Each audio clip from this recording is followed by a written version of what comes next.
I specifically remember that July heat when I was in my last trimester and getting sent out to this accident. So I get stuck on the side of the highway, and it's a tragic story. How am I going to make this work? Yeah. Is this really what I want to do? You know, the culture here has changed, the expectations have flipped, and the reality of what I want is changing right now too.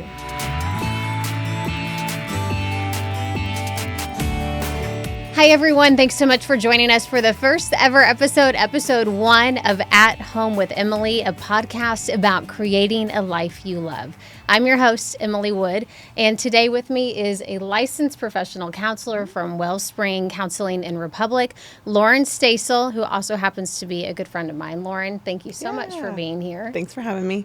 The topic of the day today is change, because it's unavoidable. It is one of those things that either we push for and get, or it happens to you when you least expect it, or gradually happens over time. But either way, we all have to deal with the change. And for those of us who have a little bit more public lives sometimes here locally, everybody knows some of the changes that happen in your life, you know. So a lot of you guys have followed me for many years now. I remember when I first came here, I was in my mid-20s, and Ryan and I were newlyweds, and I had been in Anchor in Oklahoma City before here, but moved a little bit smaller because this was my home, right?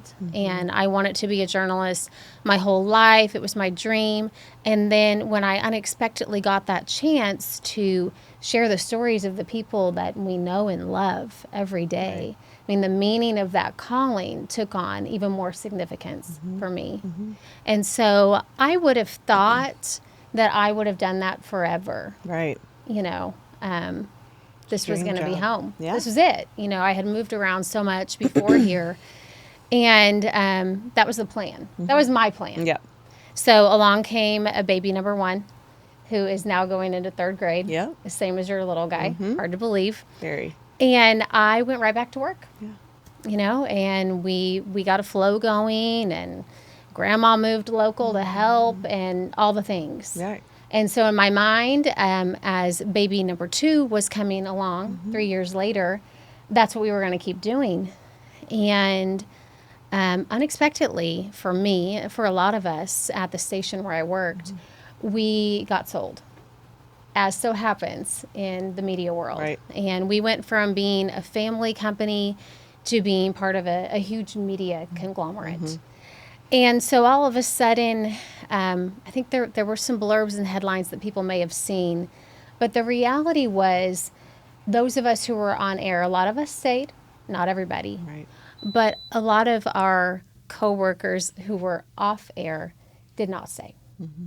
So let's say that photographer you've been working with every day for 7-8 years, and maybe they've been there 20 years. They're gone. Some of the other behind the scenes roles, and you know, the guy behind my camera in the studio who'd been there almost 50 years, gone. Wow. And so some of them saw what was coming and left, and others were laid off. And so all of a sudden, everybody's world was rocked. So you can imagine what that does to morale. But those of us diehards are still trying to go forth, right? But our workload increases a lot. Yeah. Our hours change dramatically. I went from being in the studio every day and the field to being almost strictly in the field, meaning out in the elements. Okay, so let's go back to why that was significant for me. I was as a house pregnant lady during all of this, and that was a special challenge for me, was how do I try to stay healthy mentally, emotionally, and most importantly, physically during that time. And so just so, you know, the people at home understand what that means, if you see a reporter for 30 seconds talking about a deadly accident on the side of the road, well, they've probably been out on the side of the road for many hours before that as everything unfolds. And I specifically remember that July heat when I was in my last trimester and getting sent out to this accident, getting shifted off another story that I had been on a farm, so that wasn't really any better. But it was, it was a more manageable story because I could do it and come back. So I get stuck on the side of the highway, and it's a tragic story. Unfortunately for me, no facilities. So fill in the blanks about... You had to be creative. The worst that you can imagine, that it was worse than that, probably. So I started thinking, how am I going to make this work? Yeah. Is this really what I want to do? The culture here has changed. The expectations have flipped. And the reality of what I want is changing right now, too. Right. Yeah, a lot of things were going on. A lot of change was happening that you didn't see coming. But then there was also change that you knew was coming, right? This baby's coming, right? True. Which also is going to change the trajectory of our family and ultimately how I do my job.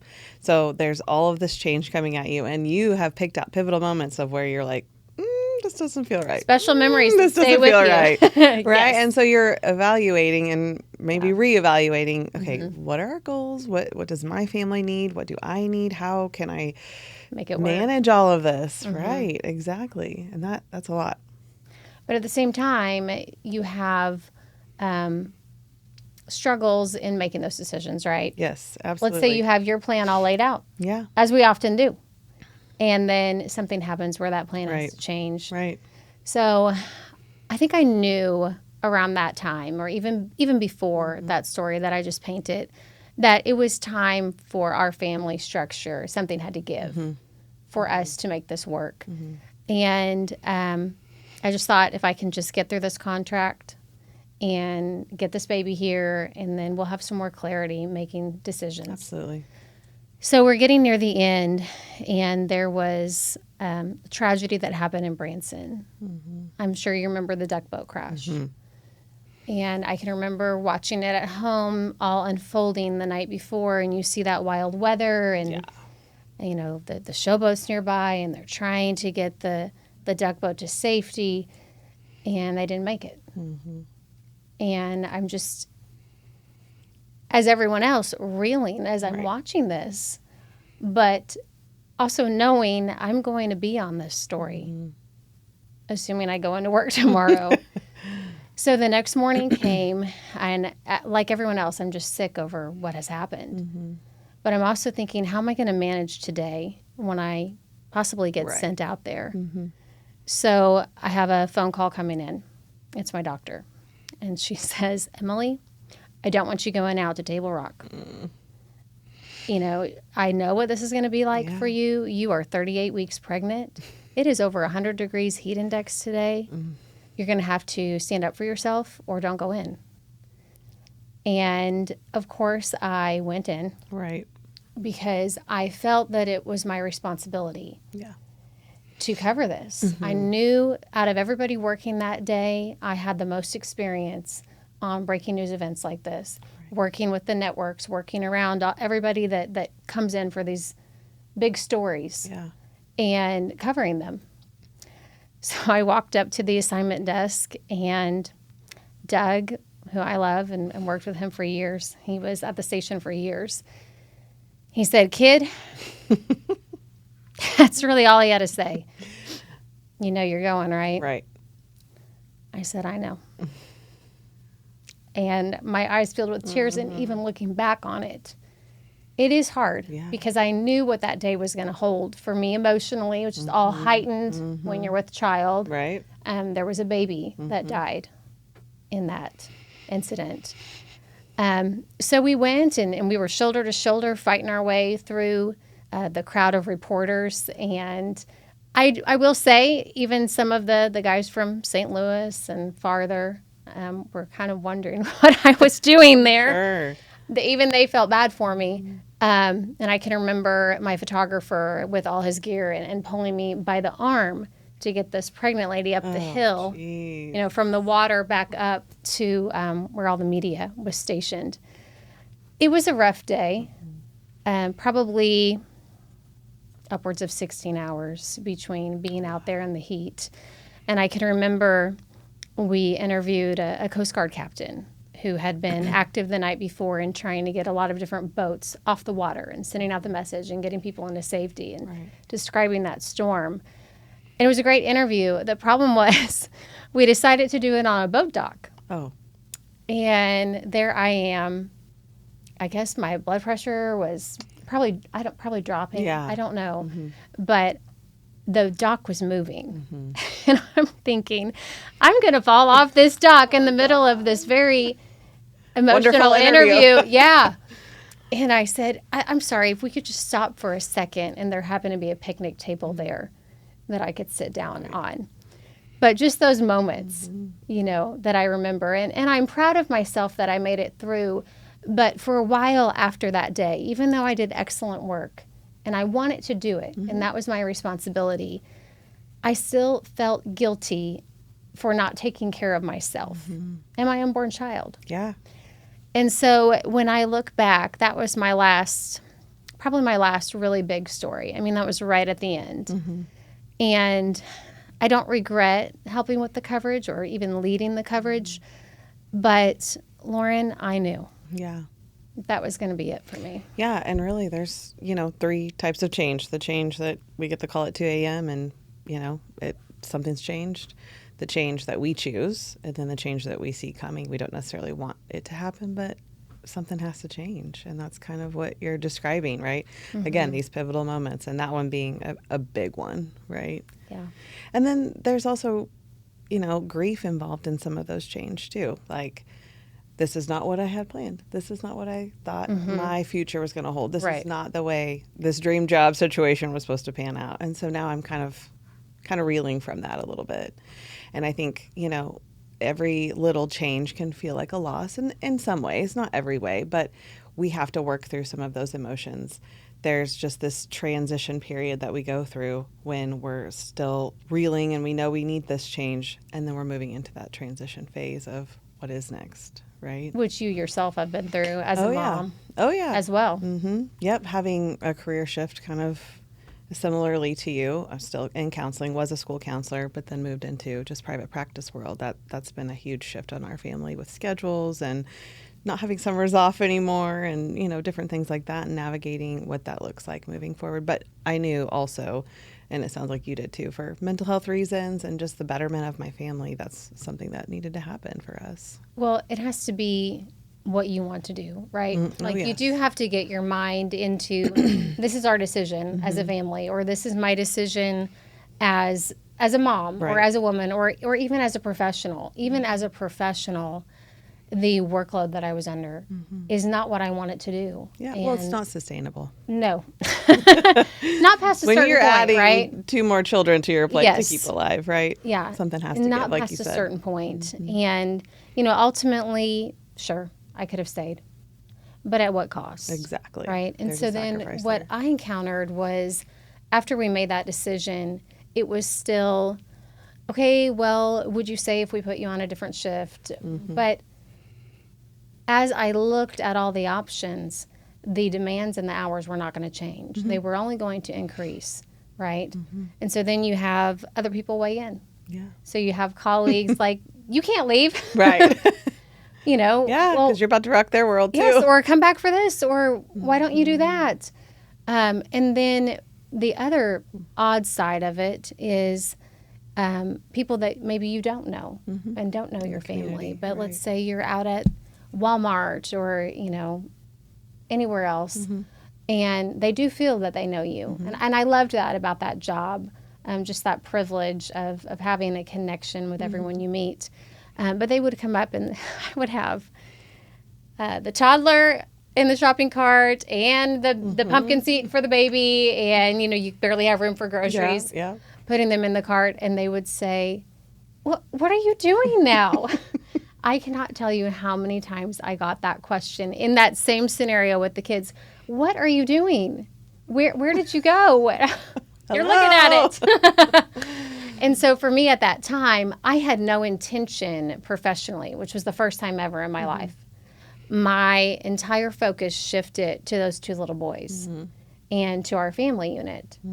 And as much as I loved my career, Lauren, because it was a calling for me, there was not a single day that I wished I was still at my job. I remember thinking every single day that with my oldest, I felt like I had managed it and hadn't missed much.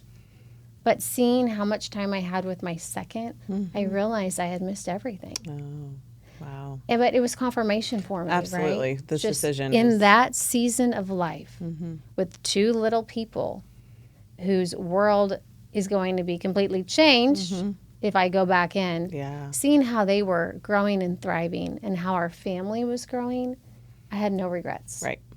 Like that was the right thing for me Yeah. at that time. It felt good.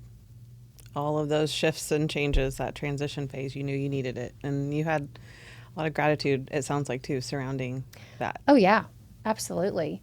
And then there I was with, a little baby during COVID. Yeah. and I'm thinking, I'm grateful I'm at home. Yes. Remember all the uncertainty yes, that was yes. around all of that, and that I could provide a safe landing spot Right. for my family. Right. And so, God's timing ultimately always better than our timing or our Absolutely. plans in those moments. Yep. And you're a testimony for that, right? Absolutely. And I think most of us can be once we can kind of get through that transition phase. We look back and we think, oh my goodness, look at all those little things that fell into place for me to be able to do this job, for me to be able to manage my family better, for me to be able to manage my self-care routine better, whatever that is. We get through that transition phase and we get to that place where we land and we're like, oh, this feels better. So I feel like we've unloaded a lot, we've unpacked a lot, and maybe we're nearing a stopping point for this episode.